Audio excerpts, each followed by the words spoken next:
kita akan melakukan praobservasi ya Bu. Tujuan untuk melakukan observasi ini adalah untuk mengetahui dan mengevaluasi bagaimana jalannya pembelajaran yang akan Ibu lakukan. Adapun tujuannya ini sebagai persiapan awal sebelum Ibu melakukan kegiatan pembelajaran di kelas. Oke, ada beberapa pertanyaan yang ingin saya ajukan Ibu. Yang pertama, apa tujuan pembelajaran yang ingin Ibu capai? Tujuan pembelajaran yang akan dicapai yaitu peserta didik dapat menyajikan hasil analisis pengaruh pola hidup terhadap kelainan pada struktur dan fungsi organ yang menyebabkan gangguan pada sistem ekspresi manusia serta kaitannya dengan teknologi berdasarkan studi kasus serta memiliki sikap percaya diri, jujur, toleransi, tanggung jawab, gotong royong, dan disiplin. Oke, jadi itu tujuan pembelajaran pada yang ingin dicapai pada hari ini ya. Kemudian bagaimana dengan area pengembangan yang ingin Ibu capai? Area pengembangan yang ingin dicapai yaitu pada keterampilan siswa. Oke, jadi yang ingin Ibu kembangkan adalah keterampilan siswa ya. Berikutnya bagaimana rancangan pembelajaran yang Ibu terapkan di kelas? Mungkin dari strateginya, dari metode.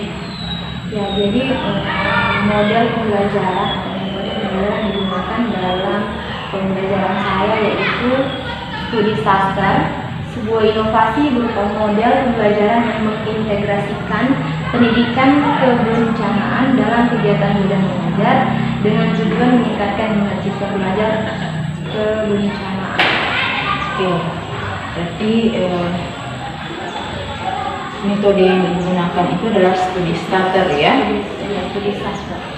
Bagaimana dengan media pembelajaran yang Ibu gunakan? Media pembelajaran yang digunakan dalam pembelajaran ini yaitu berupa video pembelajaran yang digunakan untuk memberikan sangat stimulus pada siswa dalam pembelajaran. Kapan Ibu akan melakukan kegiatan pembelajaran, di hari apa, kemudian di kelas berapa dan jam keberapa? Pembelajaran akan dilakukan pada hari Jumat jam 9.30 pada kelas 8. Oke. Baik, Ibu akan melakukan supervisi di kelas saat Ibu melakukan kegiatan pembelajaran. Kemudian pertanyaan berikutnya, apa yang Ibu dapatkan dari percakapan kita saat ini? Yang saya dapatkan adalah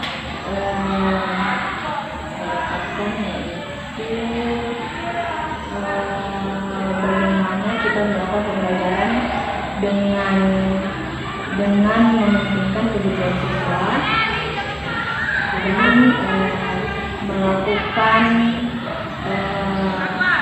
stimulus dalam pembelajaran dengan menyajikan video-video menarik dan menarik. Oke, ya. Jadi itu yang akan Ibu peroleh pada saat percakapan saat ini. Baik Ibu, saya akan datang di kelasnya Ibu untuk melakukan observasi. Nah, untuk kegiatan selanjutnya itu adalah pasca observasi akan dilakukan setelah datang pengajar praktik di sekolah kita ini. Ya, terima kasih Bu atas waktunya. Sampai lagi kita bertemu di observasi dalam kelas.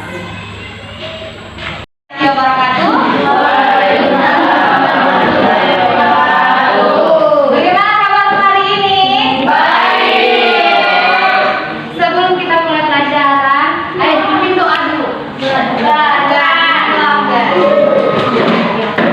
Teman-teman, sebelum kita belajar, mari kita berdoa bersama-sama. Berdoa dimulai. Bismillahirrahmanirrahim.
Makanan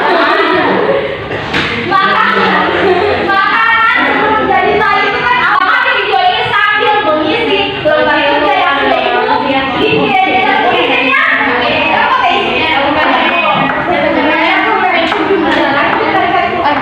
Kiri yang dapat dah. Ibu, belum kering mas.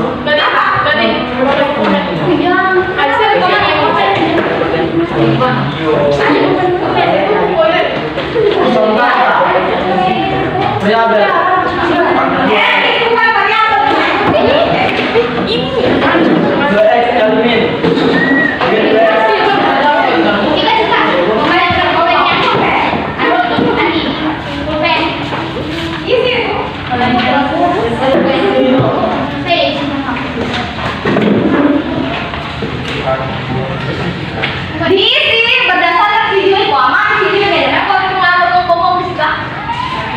Contoh modal. Oke, kurang apa? Kurang ibu tuh orang. Oh, Iya bos. Saya berarti lihat. Bos, sekarang ambil provinsi kan? Iya.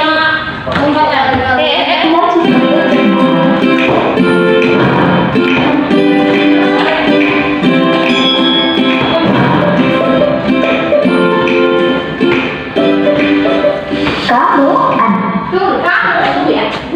Mata dicika. Kemudian ada karbohidrat, dibaca ya. Ada karbohidrat, ada protein, ada lemak, ada mineral. Ini semua adalah yang ada di dalam makanan di fungsi energi. Duduk. Ya. Perhatikan baik-baik ya. Kemudian apa contoh karbohidrat itu apa semua? Oke.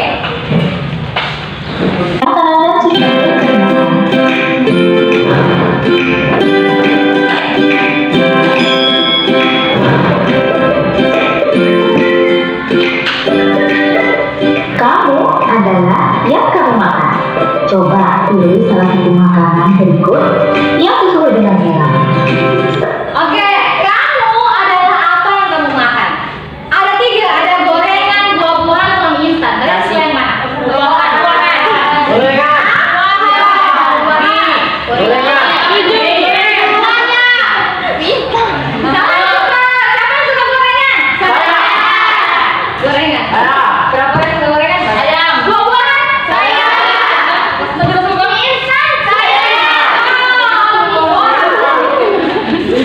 Yuli, kira-kira apa yang kita bisa simpulkan dari makanan yang kita pilih? Oke, makanan A, yaitu gorengan. Seringkali dihidangkan di acara-acara besar yang melibatkan banyak orang seperti pada saat gotong royong atau Oke, kalau misalnya ada kerja bakti apa disediakan? Bakwan. Goreng. Pisang goreng, gorengan, minuman, pasti kamu dapat itu. walaupun kita sepakat dengan rasanya yang lezat, namun kita juga menyadari bahwa terlalu banyak mengkonsumsi gorengan dapat membahayakan tubuh. Saya susah. Pernah? Berarti Yumi kurang makan buah. Bisa susah. ya? Susah melupakan ini. Kalau dimakan terlalu banyak dan sering. Ya, kenapa bisa? Karena mie instan banyak pengaruhnya. Jadi jangan terlalu banyak makan mie, ya. Kita menimbulkan Yang mengandung pengawet. Protein, karbohidrat, vitamin, mineral, dan sebagainya. Nah, ketika makanan diubah menjadi energi, energi yang dilepaskan diukur dalam satuan kalori. Setiap orang membutuhkan asupan kalori yang berbeda. Setiap harinya sesuai dengan kebutuhannya. Kebutuhan kalori dipengaruhi oleh usia. Jadi makanan diubah menjadi energi. Makanan energi, makanya aku bisa kuat belajar. Nah, Kelamin, aktivitas, berat badan, serta kondisi kesehatan seseorang. Seseorang siswa remaja seperti kalian seorang siswa remaja seperti kalian membutuhkan sekitar 2.000 sampai 2.500 kilokalori. Jadi kalian harus makan makanan yang mengandung itu semua supaya kalian bisa kuat belajar, kuat berpikir, yang lain.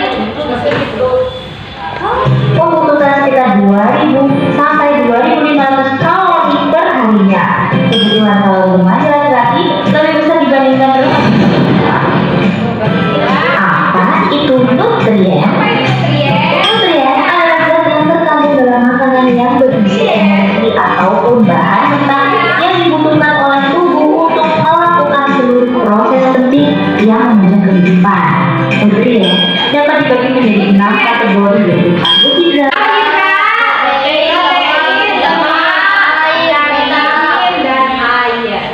Oke. yang pertama karbohidrat. Karena mendengar jargon belum makan nasi, artinya belum makan.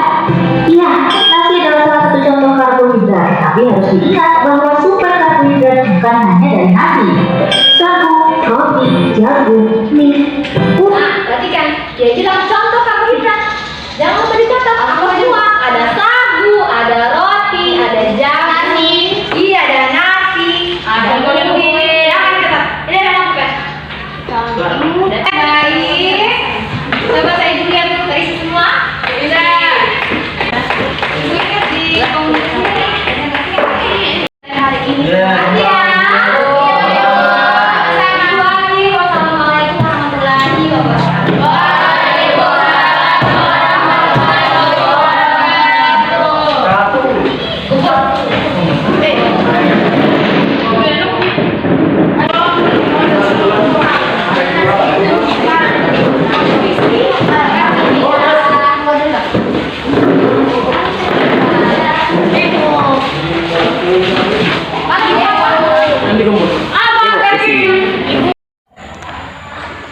Saya mulai saja ya untuk bagian dari pendampingan individu 5 rancangan program berpihak kepada murid.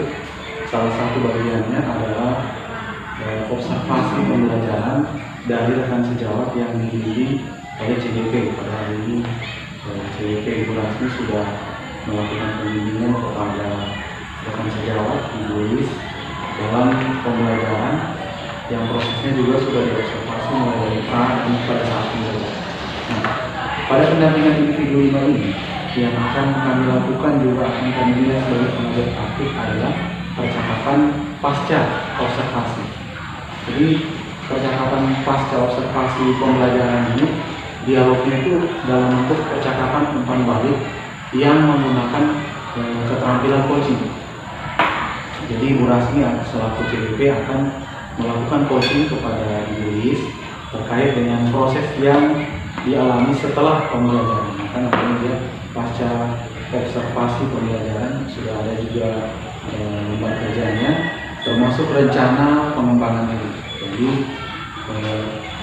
nanti CGP-nya disampaikan dulu tujuan percakapannya apa, kemudian hasil analisis observasi pembelajaran yang telah dilakukan disampaikan. Berarti dari analisis observasi pembelajaran Ibu Lis Setiawati yang dilakukan oleh Ibu Rasmi itu misalnya apa saja yang telah ditemukan, apa hal-hal baik yang perlu ditingkatkan, apa hal-hal yang perlu misalnya sedikit dikoreksi. Lalu ada percakapan umpan balik. Jadi CGP itu menemukan area pengembangan dan perbaikan diri yang akan dilakukan. Itu nanti di rencana pengembangan diri ya, ada percakapan perencanaan area pengembangan. Kemudian rencana aksi pengembangan diri. Kemudian refleksi diri latihan coaching.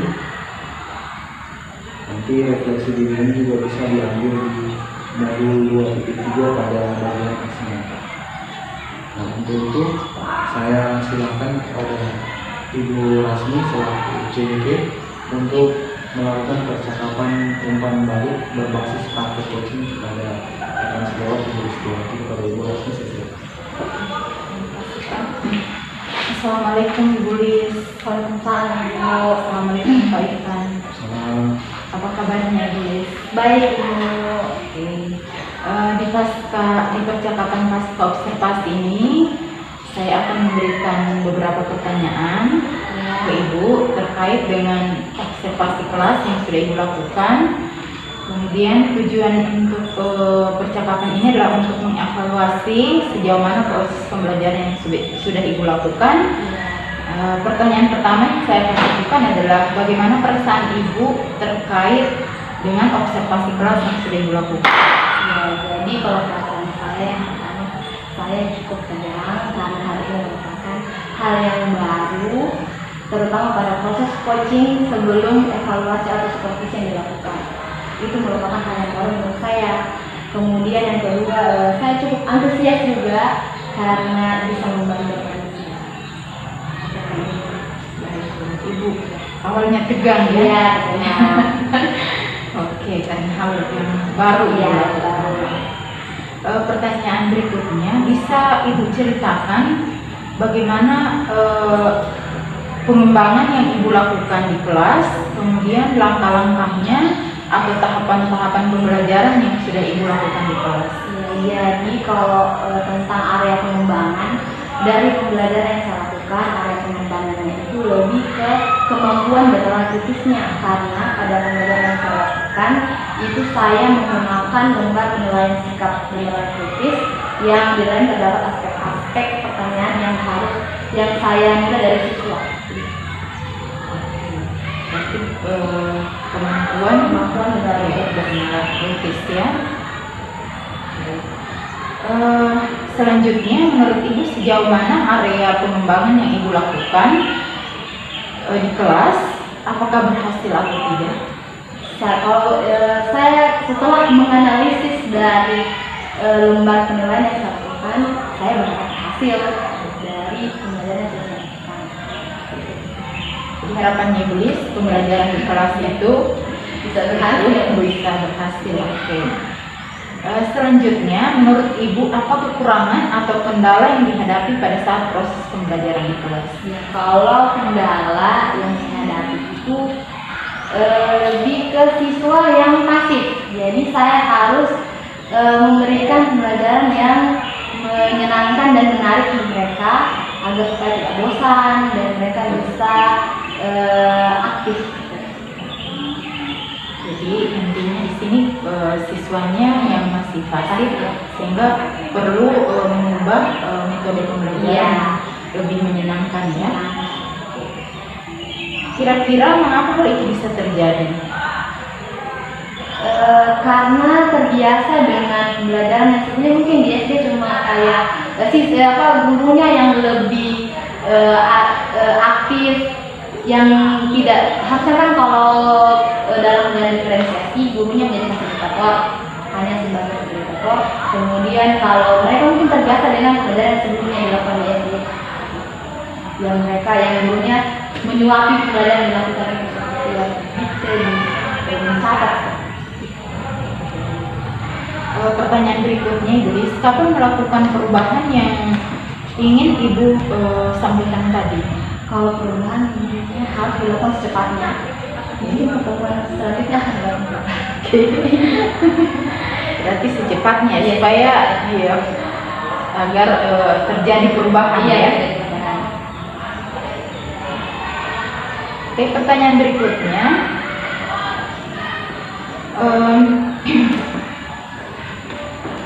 Rencana apa yang kapan kira-kira melakukan perubahan yang Ibu sampaikan tadi itu secepatnya ya? Kemudian ya, oke Ibu, saya akan ingin melihat perubahan yang Ibu lakukan yang Ibu ingin secepatnya terlaksana. Terima kasih Ibu atas jawaban-jawaban yang Ibu sampaikan dari pertanyaan saya. Semoga rencananya bisa secepatnya terlaksana dan saya doakan semoga apa yang diharapkan akan berhasil dengan baik. Terima kasih Bu Lis.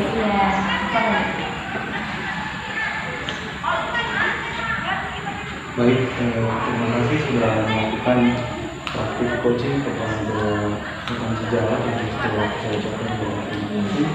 Kemudian beberapa hal yang ingin saya sampaikan yaitu yang pertama, coaching itu prinsip dasarnya adalah kemitraan.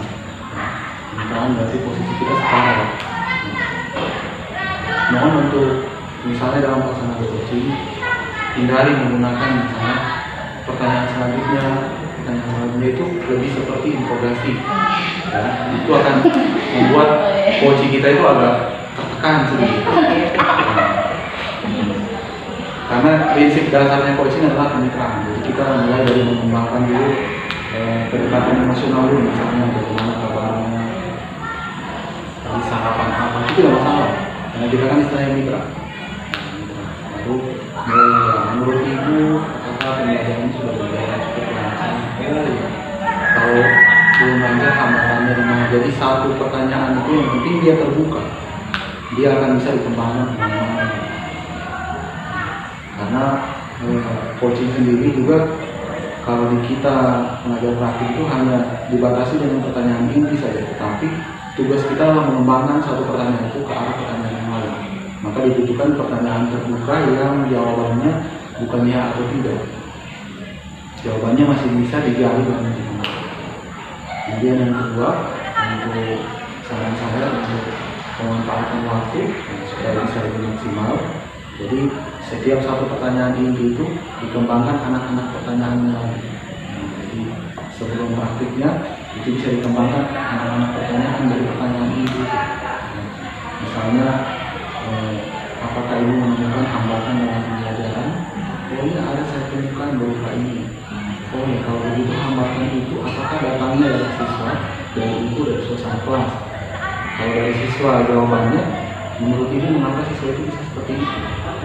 Kalau dikatakan dia tertutup, menurut ibu dia tertutup itu dari keluarga. Jadi dia terus-menerus merembet ke sana dan akan memaksimalkan waktu. Karena percakapan coaching sendiri waktu 70 menit. Ya, tidak masalah. Jadi kan sebenarnya kita berlatih ya. Yang penting dia pertanyaan intinya itu tersampaikan, tetapi pertanyaan inti itu harus dijabarkan lagi ke anak-anak pertanyaan. Jadi setiap ada satu jawaban, buka lagi pertanyaan berikutnya. Jadi seperti apa ya? Seperti berpohon faktor, tapi lebih panjang lagi sampai anak-anaknya itu. Jadi kalau dia memunculkan satu solusi, maka dari solusi itu dicari lagi bagaimana solusi ini bisa muncul, bagaimana cara kerjanya, kapan waktunya, siapa semua yang terlibat. Nah, begitu juga kalau dia memunculkan satu masalah, siapa menurut ibu penyebab masalah ini, mengapa masalah itu bisa terjadi, nah, orang-orang atau siapa saja yang bisa terlibat dalam masalah ini. Jadi satu inti pertanyaan bisa berkembang menjadi banyak anak pertanyaan. Jadi coachingnya juga merasa nyaman. Nanti pada saat dia ditanya seperti itu, dia terbuka, ting menyala, berarti dia menemukan inspirasi. Karena kan coaching ini tujuannya bukan coachnya yang memberikan solusi, tetapi coaching menemukan solusi setelah melakukan percakapan. Jadi solusi itu coachnya temukan sendiri, karena dia menjawab, oh masalahnya ini, penyebabnya ini, lalu ditelusuri sampai ke akar. Oh iya ya, nah, kalau sudah oh iya ya berarti coaching sebenarnya sudah punya solusi. Nah, berarti coachingnya sukses. Nah, jangan sampai coachnya yang mengambil alih. Jadi kira-kira begini yang menurut saya kesana arahnya. Jadi mentoring sebenarnya, bukan lagi coaching. Jadi terima kasih saya ucapkan kepada CBP, kemudian rekan sejawat Ibu Setiawati atas kesediaannya melakukan praktik coaching ini. Nanti insya Allah akan dikembangkan lebih lanjut lagi.